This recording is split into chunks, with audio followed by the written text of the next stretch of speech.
Hello everyone, my name is Dipti Soni and I am going to join as an AFO in Union Bank of India।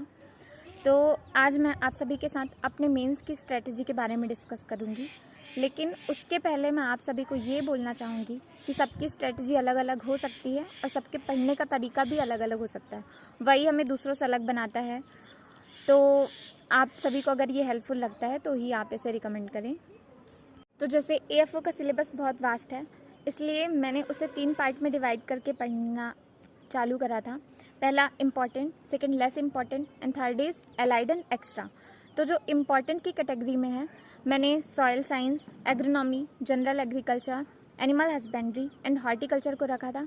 Second less important में मैंने plant physiology, entomology, pathology, genetics and plant breeding, economics and extension को रखा था। And allied and extra subject में मैंने apiculture, sericulture, pisciculture, lac culture, forestry, agriculture engineering and agriculture current affair and schemes ये रखे थे। ये सब्जेक्ट्स को ग्रुप में डिवाइड करने का मेरा मेन पर्पज़ ये था कि जैसे एक ही सब्जेक्ट को हम पढ़ते रहते हैं तो वो बाद में भूल जाता है, इसलिए तीनों को साइमल्टेनियसली पढ़ना है। मतलब ग्रुप 1, ग्रुप 2 एंड ग्रुप 3 तीनों को एक दिन में ही पढ़ना है। लेकिन ये जो ग्रुप 1 का जैसे एग्रोनॉमी है तो हमें पहले ये ख़त्म कर लिए, उसके बाद सॉइल साइंस पे अपन जंप कर गए। एंड ऐसे ही ग्रुप 2 में भी करना है, उसको भी अल्टरनेट फॉर्म में पढ़ना है। And group 3 allied and extra subjects को भी वैसे ही पढ़ना है। तो मैं ऐसे ही करती थी एंड आप लोग भी ट्राई कर सकते हो। अगर उसका प्रॉफिट नहीं मिलता है तो यू कैन ऑल्सो चेंज। अब नेक्स्ट क्वेश्चन आता है कि हम इनको पढ़े तो कहाँ से पढ़ें। तो उसके लिए आप सभी लोग ACC के नोट्स फॉलो करते होंगे, which is definitely good. And second, आप लोग नेमराज सुंडा को फॉलो करते होंगे। तो मैं ये नहीं बोल रही कि वो अच्छी नहीं है, वो अच्छी है, लेकिन वो एक लास्ट मिनट नोट्स के लिए अच्छी है। तो अगर आपको इसे एलेबोरेट फॉर्म में पढ़ना है तो उसके लिए ज़्यादा कंटेंट वाली बुक को ही प्रेफर करना पड़ेगा। तो मैं उसे डीप में पढ़ने के लिए अरुण कात्यायन का यूज़ करती थी, जिसमें एग्रोनॉमी को और plant breeding, extension, economics and soil science ये सब्जेक्ट्स को काफ़ी अच्छे से दिया गया है, तो आप लोग भी कर सकते हो। एंड इसके अलावा अगर कुछ और भी नहीं मिल रहा है तो यूट्यूब तो है ही।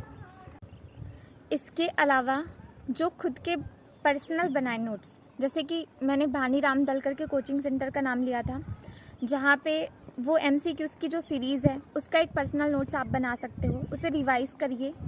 इसके अलावा जो आप मॉक टेस्ट देते हो उसका भी जितने आपके गलत हैं या फिर जितने अनअटेम्प्ट क्वेश्चन हैं आप उनका पर्सनल नोट्स बनाइए, उसको रिवाइज़ करिए, क्योंकि आपको भी पता है कि इसमें नया पढ़ने से ज़्यादा रिवीजन मैटर करता है। तो आप ज़्यादा से ज़्यादा रिवाइज़ करना है, वो हर सब्जेक्ट को ही करना है। इसके अलावा अगर जैसे आप पढ़ रहे हो तो एग्रोनॉमी का जो डाटा वाला पार्ट है, सॉइल साइंस का जो डाटा वाला पार्ट है, आप उनको बार बार हम उन डाटा को याद करने के लिए हम पूरा सब्जेक्ट बार बार नहीं पढ़ सकते हैं। मतलब हमें कंसिस्टेंटली उन पे ध्यान देना है, तो हम हर सब्जेक्ट पे ध्यान दे ही नहीं सकते क्योंकि इतना टाइम नहीं रहता है। इसलिए आप जब पढ़ रहे हो तो उसका डाटा एक अलग से नोट कर लो खुद के उस पर। फिर सॉइल का भी डाटा बना लो। ऐसे ही आप सारे सब्जेक्ट के डाटा बना लीजिए तो उसका एक अलग से नोट्स आपके पास खुद रेडी हो जाएगा। तो आप उसको रिवाइज़ करिए। मतलब हर दिन अगर आप आधे घंटे भी उस चीज़ को देंगे तो वो एक दिन ऐसा होगा कि आपका पूरा डाटा वाला पोर्शन बहुत ज़्यादा स्ट्रांग हो जाएगा। अब नेक्स्ट क्वेश्चन आता है कि एग्रीकल्चर करंट अफेयर हम कहाँ से पढ़ें।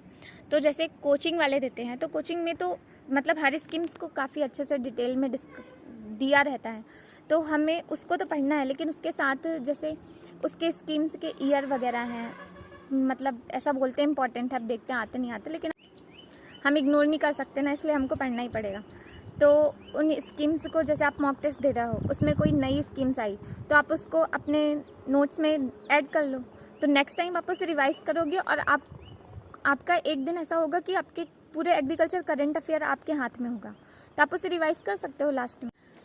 अब ऐसा है कि एलाइड सब्जेक्ट्स जो हैं वो ACC के नोट्स में तो काफ़ी अच्छे हैं, लेकिन उसमें जैसे कुछ टॉपिक ऐड नहीं है, जैसे बोट हो गया, तो आप उनको गूगल से पढ़ लीजिए, यूट्यूब से पढ़ लीजिए और उनके पर्सनल नोट्स बना लीजिए, क्योंकि रिवाइज़ तो करना ही पड़ेगा, तो हर टाइम हम गूगल नहीं कर सकते।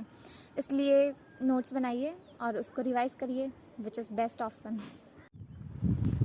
जितने मैंने बताए हैं वो मोर देन सफिशिएंट है AFO एग्ज़ाम के लिए। तो अगर इन्हीं को बहुत अच्छे से पढ़िए तो उतना ही ज़्यादा बेनिफिट होगा ज़्यादा जाने की तरफ से। मतलब बहुत सारे स्टूडेंट ऐसे होते हैं कि बहुत सारी बुक रख लेते हैं, सोचते हैं उसको पढ़ेंगे, तो वो लास्ट टाइम पे पढ़ा नहीं जाता है। वो बस रखा ही रहता है। एक इम्पॉर्टेंट बात ये भी कि जिस चीज़ से आपको डर लगता है ना, आप उसको सबसे पहले ट्राई करिए। मतलब जैसे पैथोलॉजी हो गया, एंटेमोलॉजी हो गया, ये माइनर है, ऑब्वियस सी बात है माइनर है, लेकिन हम इनको इग्नोर नहीं कर सकते क्योंकि वहाँ पे एक एक नंबर की फ़ाइट होती है, जहाँ पे आपको 10 क्वेश्चन जो हमने देखे भी नहीं वैसे आने हैं। तो इससे अच्छा है जो हम देखे हैं हम उन पे अच्छे से वर्क कर लेना। खुद पे भरोसा रखिए एंड धैर्य के साथ तैयारी करिए। एक दिन ऐसा आएगा जब आपसे कोई भी क्वेश्चन कुछ भी पूछे, वो फिर एलाइड हो या एग्रीकल्चर करेंट अफेयर हो, उनसे आपको डर नहीं लगेगा एंड आप वो सारे क्वेश्चन को टैकल आसानी से कर पाओ। मेंस की तैयारी को लेकर अगर और कुछ प्रॉब्लम आती है तो आप डेफिनेटली पूछ सकते हैं and I will be glad to answer all of the question.